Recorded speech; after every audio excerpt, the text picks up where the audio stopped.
I have found the solution to the perfect substrate.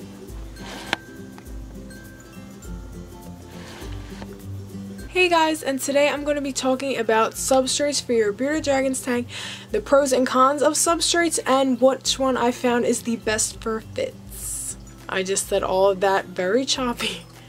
And I haven't got sleep for the past 3 days, so excuse me, but... Okay, so first off, we're going to start off with the loose substrates. So this means the sand, the calci sand, walnut shells, and dirt, whether that's soil or coconut fiber. The pros of loose substrate are that they're easy to clean, and they're good burrowing for bearded dragons, so it's basically more of their like natural habitat, and they enjoy burrowing, so you're giving them something more enjoyable. The cons are that it can be pretty messy, especially if you have a food dish and a water bowl in it. I have dirt in my tank right now, and I know Fitz loves to take the dirt and like carry it into his water dish and food dish, so it can be pretty messy, and it can also increase your risk of impaction. So if you're wondering what impaction is, it's basically when a bearded dragon ingests something they can't digest, and therefore it gets stuck in their system, they can't use the bathroom, and it can become deadly if you don't take care of it soon enough. Moving on to the next substrate, tile, whether that's ceramic tile or soft tile. The pros of these are that they're easy to clean, they look pretty nice, and the bearded dragon is actually able to file their nails, I know on ceramic tile because I've had it. But the downside to these ceramic tiles is that sometimes if your bearded dragon files down their nails, they can file them down too far. That happened to Fitz, and he ended up bleeding out of one of his nails, because if you clip your bearded dragon's nails too short or they file them down too short themselves, it can hit the blood vessels, which is the white part, and it can cause them to bleed, and it'll cause them pain too, so we don't really want that. But if you have ceramic tiles and it works for you, then that's good. It just didn't really work for Fitz because his nails started bleeding. And another downside to the tile, especially if you have like the porcelain kind of tile, it can kind of be slippery for the bearded dragon, so it'll be harder for them to move around. The third type of substrate is paper substrate. So that means like newspaper, paper towels, napkins, whatever you use. The pros of these are that they're really easy to clean, so you can literally just pick them up and then replace them, and they're pretty cheap. The cons is that sometimes they can't be that appealing if you have newspapers or paper towels in your tank, especially if you're someone who needs everything to look perfect and you want your tank to show off. Then I wouldn't recommend newspaper or paper towels. Unless you can make them look good, then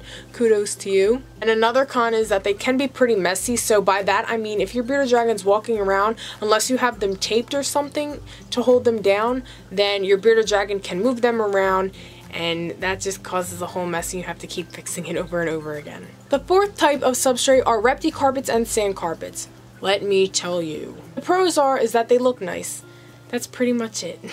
The cons is that they're pretty hard to clean, so when you get bearded dragon, you know, if your bearded dragon goes to the bathroom on the carpet, whether it's repti carpet or even sand carpet, it's pretty hard to clean off. I'm not sure about the sand carpet, but I know repti carpet's pretty hard to clean. I mean, it's not that hard, but still it like takes some time if you want to get the actual stain out. Another thing is that it slides everywhere as well, so because Fitz has been having his hissy fits recently, I had to replace the repti carpet because he kept just flipping out, and the repti carpet, he would get caught under it, he would just... food bowl would be everywhere, his food would be everywhere, the repti carpet would be like on the ceiling. I don't know how, but he made it happen. And the last one is that it comes apart. So if you have repti carpet specifically, it's kind of like a felt material, so the hairs of the felt start coming apart, and it really doesn't last that long. And finally, the last substrate I have for you guys is bark and mulch. So the pros and cons of these are pretty much the same as the loose substrates, except the cons is that it contains moisture, and bearded dragons live in a desert environment, so the moisture isn't really like, it's not really ideal for a bearded dragon.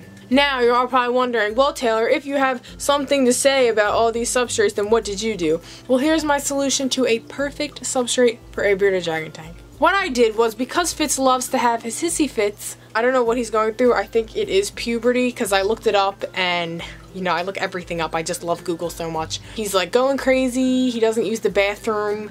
I mean, he uses the bathroom, but it comes out in small like amounts, so I'm gonna have to check in with a vet immediately or as soon as possible, because he's not acting normal. I mean, he's not really eating that much, but he never really ate that much. He was never a big eater. We'll get into that in another video. Anyway, what I did was I used a bath mat with suction cups. So I got the clear pebble mat, I just stuck it down. I bought 2 from Target, and then I cut them up and I fit them to the tank measurements, and they look really good. This way Fitz won't be able to get the floor up. But then I figured maybe Fitz is a girl and she's trying to lay eggs, so shouldn't I have a place for her to burrow? Well, I took a little box. I also got a Target for like $4 or $3, and I filled it up with dirt. I was going to fill it up with sand, but I wasn't sure of sand because obviously sand and dirt still give your bearded dragon a risk of impaction no matter where it's at in the tank and how little you use. It's just recommended that you don't feed them on the substrate. Fitz has had no problem with the dirt so far, and he's had it for about a week, so I'm not really that worried. I'm still experimenting, so I know, guys, that loose substrate is bad, but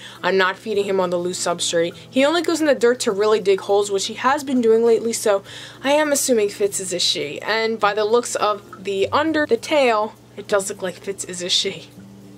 You lied to me all these years. I've been calling you Fitz, now it's like Fitza.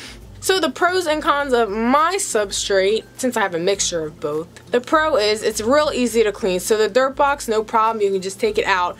But you would say that the dirt's all over the floor, right? Yes, it is, so you have to vacuum it up. But the clear pebble mat is really easy to clean. You can just run it under some bath water or wipe it down. Super easy, and I know it's going to last me long. It stays put. It looks really nice, and Fitz has his enjoyment of a natural burrowing spot. And the only con I really found with this substrate is that the risk of impaction, which is always like in my mind, so that's why I keep a close eye on Fitz a lot. So if you do end up using loose substrate, for all you who use loose substrate and your bearded dragon is doing A-okay, that's great, because I know a lot of people have loose substrate and their bearded dragon is great.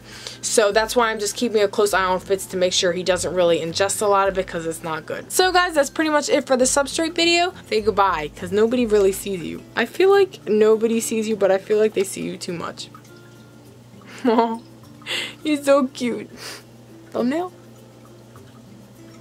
And also, guys, one last thing before I go, make sure you add me on Snapchat because I'm using that a lot more. I know I wasn't at first. Listen, I'm really bad with commitment. But what I did was I asked my subscribers to send me pictures of their bearded dragons, and I said I would pick the top 10, but I ended up screenshotting everyone who sent me a picture of their lizard. So I'm going to have a slideshow for you guys.